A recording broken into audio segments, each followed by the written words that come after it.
توكلنا على الله.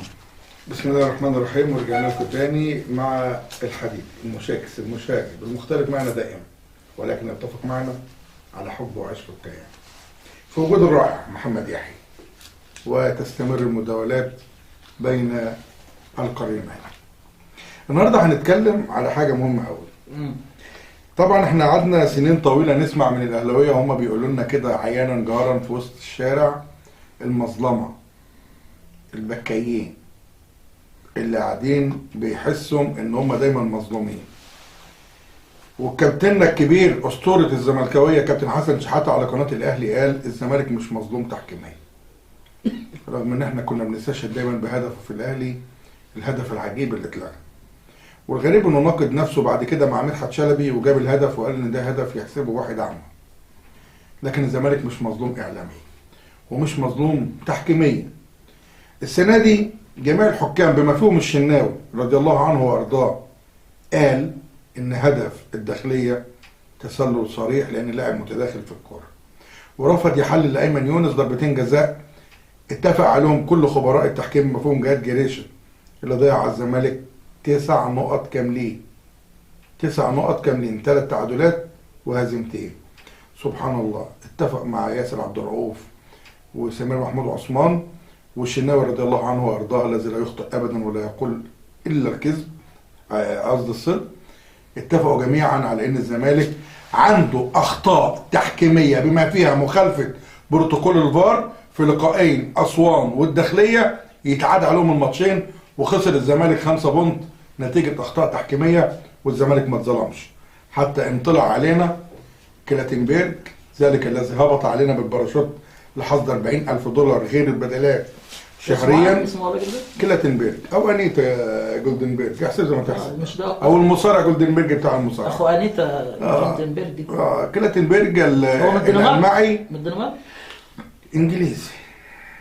كلاتنبرج العظيم العالمي الذي قال انا ما بيعترضش عليا. الدنمارك وانجلترا ايه؟ قال لك ما بيعترضش عليا غير الزمالك. فسبحان الله بعد منها ب10 ساعات بالظبط يصدر بيان واحتجاج رسمي من نادي بيراميدز المغضوب عليه طبعا اعلاميا، حتى ان في بعض الناس بتقلل منه وتقول الاهرامات او نادي الاهرام وكأن الاهرام ده صبه ولا حاجه، مش شيء تاريخي. ويتقال على فكره الكره المصريه تدين لبيراميدز بارتفاع وارتقاء مستواه، لان بقى في منافس وقت سقوط المصري والاسماعيلي وفيوتشر كمان، مع اختلافنا مع جزء كبير منه الا انه فعلا هيعمل طفره في الكره المصريه. مش عايزين نرجع تاني ونقول بيراميدز قدم احتجاج رسمي على محمد معروف ورفضوا انه يديروا الماتشات، واجبرهم كلاتنبرج ان هو ينزل الملعب ويحكم ويستخدم قدامهم كل اساليب الاستفزاز، لدرجه انه يطرد عبد الله السعيد اللي ما اظنش انه بياخد كارت اصفر بالساعه. مش كده بس، ده عمل شيء لا يصنع الا في مصر. طرد اللعيب وما انتظرش خروجه من الملعب، وادى الفرصه باتاحه الفرصه عشان فيوتشر يجيب جون والجوين بره جون. مش عارف الذكي بان حتى لو جاب جون هيتعاد لحد ما عبد الله يطلع، واذا اصر عليه كان الماتش هيتلغى ويتعاد تاني، لان في خطا فني قانوني ان الملعب لعب وفريق بيراميدز كامل رغم انه منقوص. ولا يا كابتن محمد احنا نسيت ان اول فوز للاهلي على بيراميدز كانت الملعب فيه كورتين. كان الملعب فيه كورتين بس اسمح لي. لا، وحاجه تانية، كان في 2 لعيبه من الاهلي جنب رايه الكورنر هم اقرب حاجه للشبكه، لان كان المهدي سليمان واقف على منطقه ال6 يارد. الفاعل كل شيء في مصر متاح. بس انا عايز اقول لك حاجه برضه، ان اعتراض بيراميدز اعتراض مسبب، لان هم طردوا محمود معروف داير الماتشين بتوع السنه محمد معروف داير الماتشين بتوع السنه اللي فاتت، الدور الاول والدور الثاني، وداير الماتش الدور الاول السنه دي، يعني ال3 ماتشات الدورين السنه اللي فاتت الدور الاول والدور الثاني نفس الحكم، والنهارده نفس الحكم. فيعني غريبه وعجيبه، يعني حاجه انا اول مره اشوفها. لا وانت بيراميدز كان لها حق. هتشوف كتير. انت مثلا ما شفتش ان الكابتن محمد فاروق المرشح انه يخش القايمه لجنه الحكام معلق صوره ابو تريكه والخطيب جداريه كامله في شقته؟ وما شفتش ان نفس الحكم دون كان شغال في نادي بني سويف، تليفونات بني سويف، وبيحكم في الدوري، وكان تليفونات بني سويف في الدوري. بلاش هو اللي هيجامل زمايله ما كانوش هيجاملوه. ان ابراهيم نور الدين اداري في نادي السكه الحديد وفي زمايله وهو بينزلوا يحكموا في الدرجه الثانيه. في مصر حاجات جميله، ولقوا بيعيطوا ويقولوا احنا ما بناخدش فلوس.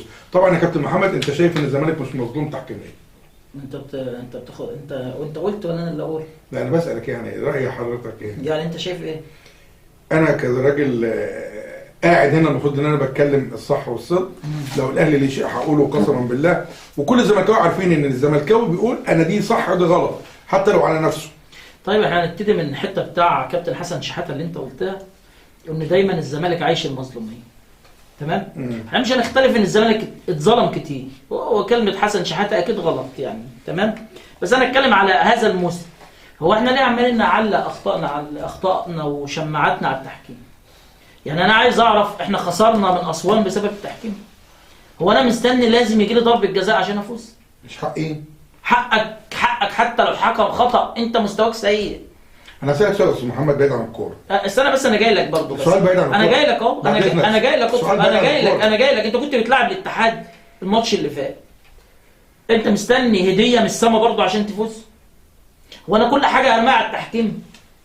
لما التحكيم ده بشر.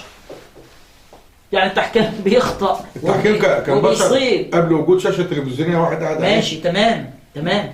والناس بتجتهد وبيجيبوا لك الاخطاء وكل حاجه، وفي الاخطاء هنا وهنا. ولميدز ما اتظلم هو الماتش اللي فات زي ما الاستاذ محمد يحيى. والاهلي النهارده اتظلم وكان له ضربه جزاء وما اتحسبتش في ماتش المصري. مين؟ الاهلي. ايه مين يعني؟ شفت ضربه جزاء؟ امال ايه؟ وضربه جزاء صحيح. انت شفت ضربه جزاء؟ يا استاذ محمود انا عايز اقول لك على حاجه. اخطاء التحكيم دي في كل حته في العالم. ما احنا شفنا كاس العالم وكان فيه اخطاء التحكيم على انا شفنا الجون اللي بتاع ميسي اللي جابه الاخير وكان فيه لاعب نزل الملعب قبل ما يحطها جون. حتى فرنسا طلبت باعاده الماتش. سؤال تاني بعد اذنك. وكان فيه فار موجود. يعني النهارده لما تبقى انا بلعب خطا ولا مش خطا؟ انا بنفسك. انا محمود بنفس محمد الحديدي. لما يبقى التحكيم جاي عليا انا ومعاك انت، لما يلغي هو عشان انت زملكاوي هتقول كده او انا عشان زملكاوي اقول كده؟ لا ده انا بتكلم. الاهلاوي بيقول انا بتكلم على المحللين. ده السنه اللي فاتت المحللين السنه اللي فاتت الاهلاويه انبي مالوش ضربه جزاء والنتيجه 0-0 في ماتش الاهلي. له ضربه جزاء ولا مالوش؟ عادي حتى لو له اخطاء. ده ايده كانت فين؟ ده ايده كانت جنبه. الزمالك لا ابراهيم نور الدين امبارح في الشوط الثاني، ابراهيم نور الدين وقف دقيقتين ودقيقه ونص ودقيقه على حجه فار. لا راح فار ولا حد كلمه، يعني 5 دقايق وتغير 10 تغييرات في الشوط الثاني، 10 تغييرات في الشوط الثاني وادانا 5 دقايق. النهارده الاهلي 7 دقايق ونص. ده في حاجه غريبه جدا في كوره ابراهيم نور الدين امبارح، ان الكوره بتاعت مصطفى شلبي اللي خد بالكوره دي ما تعدتش خالص، مع انه وقف عليها دقيقتين بيرجعها في الفار دقيقتين بالظبط. الكوره بتراجع الكوره بتاع مصطفى شلبي اللي واخد كوره في وشه وما تعدتش نهائي على الشاشه ولا شفناها ما تقولش كده. والله يا استاذ محمد انا برضه مش السنه اللي فاتت احنا سمعنا صياح الاهلاويه على ضربات جزاء الزمالك. ماشي هم ما كانوش صح برضه، ما احنا هنقول الحق، ما هم ما كانوش صح. احنا مش هنقعد نستنى الهدايا يا استاذ محمود. ما انا لازم احط جون واثنين وثلاثه، ما انا لازم العب ولازم اكسب. انا اللي عايز ياخد بطوله يا استاذ محمود ما يقعدش يبص على استاذ محمد انت سافرت بره. ما تدينيش هدايا، ما تدينيش. انا مش عايز هدايا، ده رقم واحد. وما تدينيش شماعات للعيبه يعلقوا اخطائهم عليها. انت سافرت بره. اللعيبه مش قادره تقف على رجليها الماتش اللي فات يا استاذ محمد. مش بالصوت العالي اللي المره الاخيره معاك في الحوار.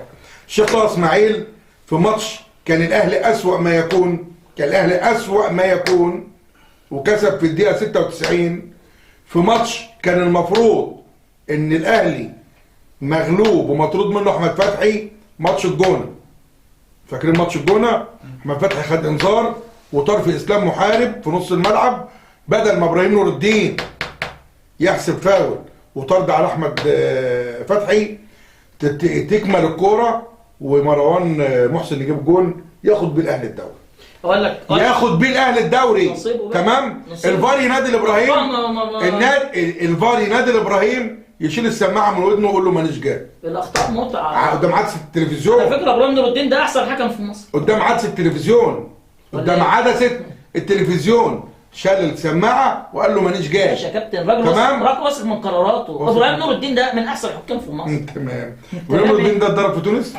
ضرب في مصر واتضرب في تونس؟ واتضربوا ليه اصلا؟ واتضرب في الكونغو؟ يا استاذ محمود. واتضرب في الاردن؟ عادي ما عشانه حكام كويس. حكام كويس. الله يرحمه كابتن محمد طنطاوي. يا استاذ الله يرحمه. بص اقول لك على حاجه، الاخطاء وارده. وابراهيم نور الدين بصراحه من احسن الحكام في مصر. انا موافق الاخطاء وارده لو على الجميع. لكن اخطاء على جنب واحد، لا ما مش على جنب وقت واحد ضايع، لا، بس محمود حتى فوز او تعادل الخصم. ما الاهلاويه بيشتكوا وانت بس اللي بتشتكي. بيشتكوا امتى؟ امال ايه؟ النهارده لسه بيشتكوا. ما هو النهارده بيشتكوا. امال ايه؟ الحارس بتاع المصري مضيع يجي نص ساعه لوحده. ما هو كانوا عاوزين كان دي وقت ضايع. ماشي، ما ادالهمش حقهم يا استاذ محمود، وانا لازم اخد حقي، ما انا ادور على حق الناس. طيب موضوع الفير يا استاذ محمود يعني دلوقتي هم ياخدوا حقهم، وانا لما اجي اقول لك اديني حقي لا خد حقك، تقول لي اكسب لا من غير حقك. خد حقك، هاخد حقك، بس ما ترميش بقى اخطاء وجماعات. باشا انا خسران 7 بونت في 3 ماتشات ليا فيهم 8 ضربات جزاء وهدف.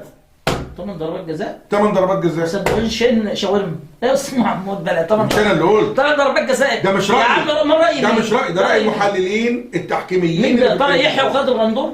ياسر عبد الرؤوف، سمير محمود عثمان. يا راجل ده جمال غندور قال لهم لو في توجه يعني ان احنا نقول كلام على مزاجكم الغوا فقره التحكيميه. لا جمال الكلام ده السنه قالها صريح. مش السنه اللي فاتت، قالها ولا مالهاش؟ عشان في خلاف بينهم وبين سمير فتاح يا استاذ محمود. سمير محمود عثمان. سمير محمود عثمان مش قال لشوبير بيقول له لا ما تبقاش كده، تبقى فيها قاسيه. قال له خلاص الغي القانون. كان بيتكلم على اعاده ضربه بالجزاء. قال له الغي القانون يا كابتن محمد لو سمحت. على فكره شوبير الحلال باين والحرام باين. حقاني في برامجه على فكره، راجل حقاني. هنا انتهى الكلام. رفعت اقلام وجفت الصعب. ليه هو استنى شوبير عنده اخطاء. ايوه لا انا والله بس الراجل لا والله. بس يا استاذ محمود والله كل حاجه بتشوه فيها والله يا عم حرام عليك والله العظيم، والله حرام عليك. احنا معاكم دايما والله حرام عليك زي ما بنقول. ايه يا عم بالحب نلتقيكم مش لازم وبالحب حب ايه ده؟ انت هتخلي الناس انت عندك الناس كلها وحشه اساسا. متمنين من المولى مفيش حد حلو في الوسط الرياضي الا انت طبتم وطاب اللقاء. لا حول ولا قوه الا بالله. يكون وداع. لا حول ولا منهي قوه الا في حاجه حلوه جدا في الوسط الرياضي. ايه هي؟ الزمالك. طبعا الزمالك احسن حاجه في الوسط الرياضي.